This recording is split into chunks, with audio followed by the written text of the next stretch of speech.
Pasca kenaikan harga bahan bakar minyak atau BBM di sejumlah SPBU di Kabupaten Aceh Jaya belum terjadi kelangkaan. Pihak SPBU menyatakan untuk saat ini stok BBM masih aman dan lancar. Selama terjadi kenaikan harga beberapa jenis bahan bakar minyak atau BBM, antrian berbagai kendaraan mulai berkurang dari biasanya. Di sejumlah SPBU terlihat antrian kendaraan masih normal dan tidak terjadi antrian panjang.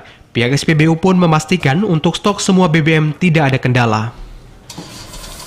Berdasarkan keterangan yang didapatkan dari petugas SPBU, sejauh ini belum ada kendala apapun terutama dari pasokan BBM dari pihak Pertamina.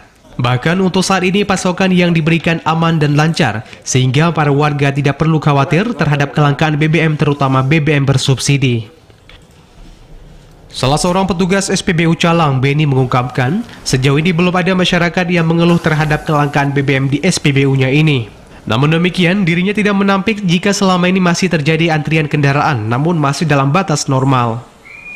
Untuk memastikan BBM bersubsidi aman dan lancar, pihak SPBU setempat terus melakukan pencatatan setiap kendaraan sesuai dengan peraturan yang dikeluarkan pihak pemerintah, dalam hal ini Pertamina.